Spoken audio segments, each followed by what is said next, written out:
Nomus.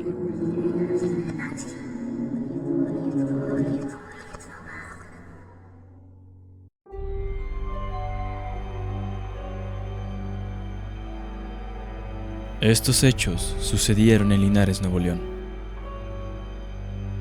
Era una mañana soleada y doña Berta Elizalde preparaba el desayuno para su esposo don Marcelo Elizalde. Había hecho unas migas con huevo y fritado unos frijoles del día anterior. Mientras colaba el café, su viejo esposo le daba de comer a las gallinas y a los cerdos que tenía en el patio de su casa. La propiedad era grande y el terreno lo habían heredado de la mamá de doña Berta hacía muchos años. Vivían solos. Sus hijos habían muerto meses atrás al ser levantados y asesinados por el crimen organizado.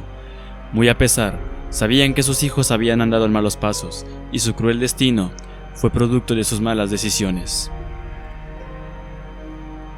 La casa, sus animales y los recuerdos que colgaban de las paredes eran todo lo que les quedaba. A pesar de su soledad, eran felices y se tenían el uno al otro.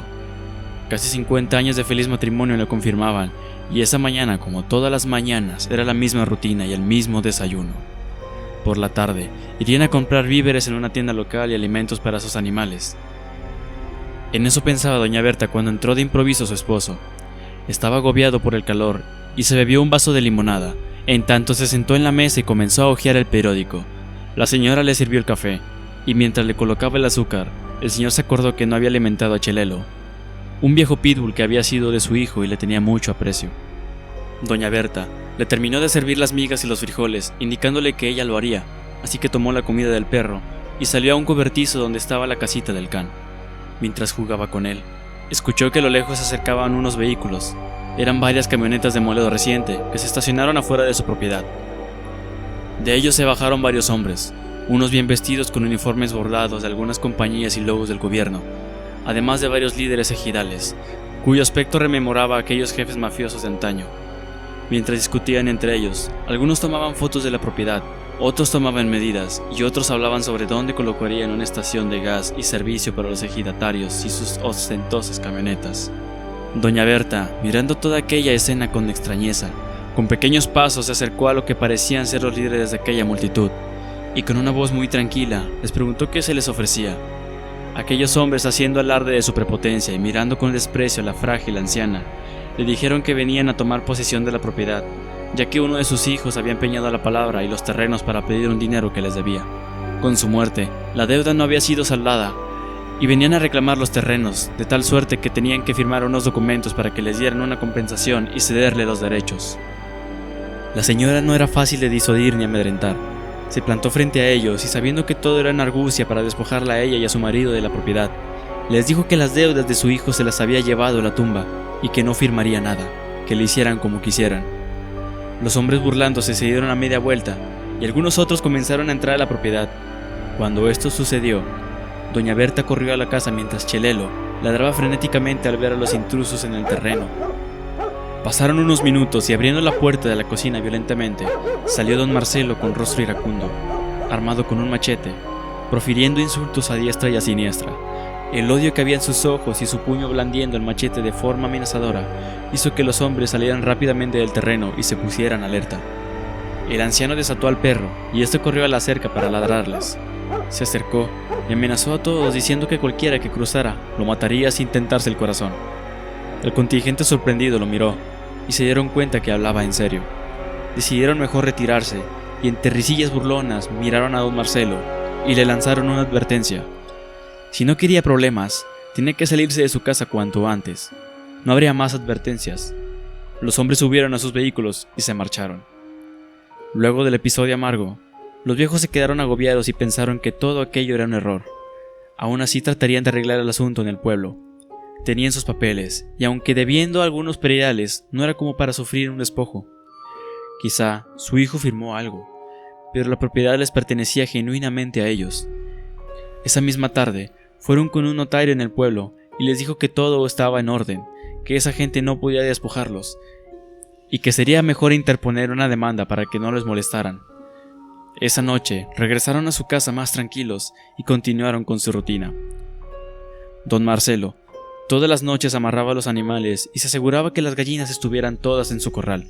Luego de hacer esto, salía al camino y fumaba un cigarrillo.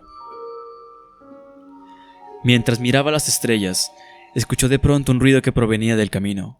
Al mirar, solo vio oscuridad y algunas luces que iluminaban tenuamente la polvorosa vereda que conducía a su casa, y antes de que pudiera reaccionar, de entre ellas salió una figura amenazante que corría directamente a su encuentro. Todo transcurrió rápidamente. El hombre recibió un golpe que lo aturdió, y luego de un dolor agudo en el vientre, sintió que sus entrañas se rompían, y luego de una oleada de dolor interminable, hizo que lanzara un grito seco de espanto al sentir que la vida se le iba. Con desasosiego, vio como un afilado cuchillo entraba y salía de su carne, arrebatándole la vida y llenando de sangre sus pies. La mano que se había aferrado a su cuello lo jalaba para hacer más fácil el crimen. Don Marcelo cayó al piso sin sentido y cubierto con su propia sangre.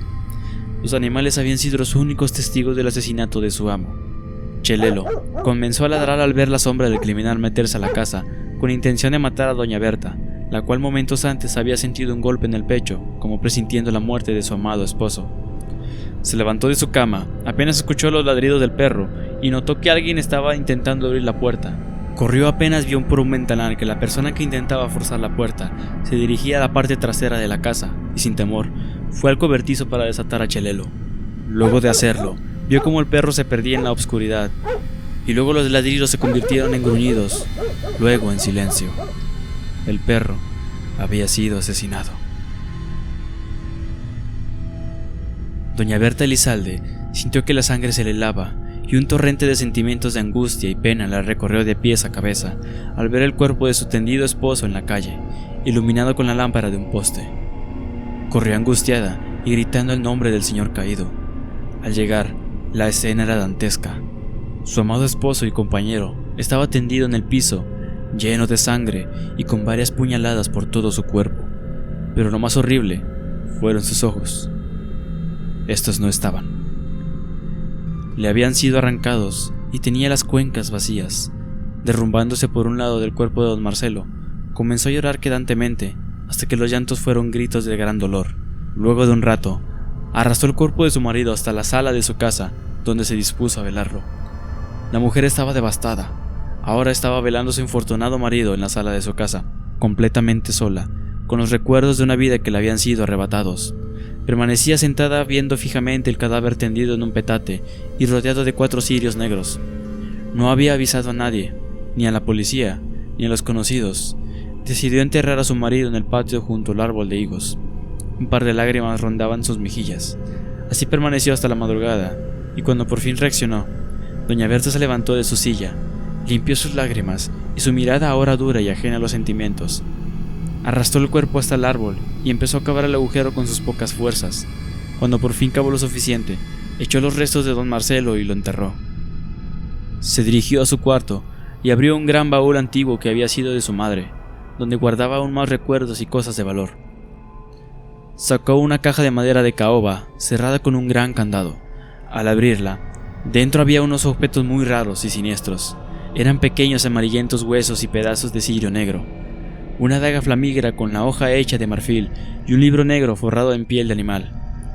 El libro contenía un sinnúmero de hechizos, grabados antiguos y sellos demoníacos. Era el manual de una bruja. Su mamá lo había sido.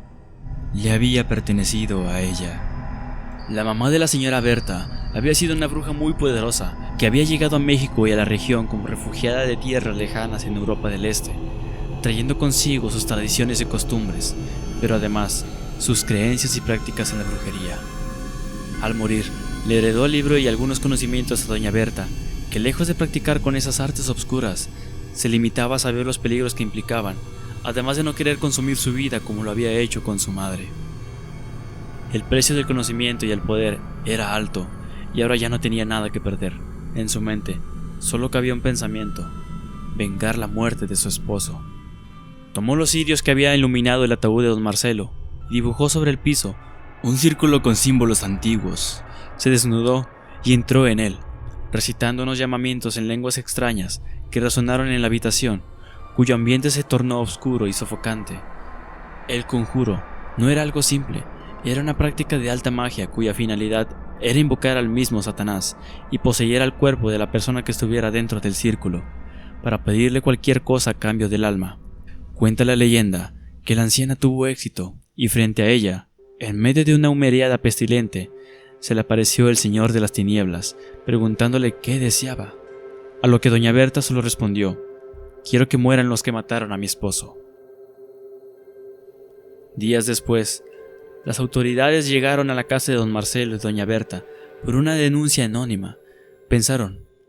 Apenas llegaron y se dieron cuenta que el lugar estaba totalmente desierto. La casa permanecía abierta y al fondo había un vehículo quemado que aún humeaba. Al acercarse, se percataron que los restos eran de una camioneta lujosa de reciente modelo, y al asomarse hicieron un macabro hallazgo. En la parte trasera estaban atados de pies y manos los cuerpos de 5 personas, apiladas una sobre otra.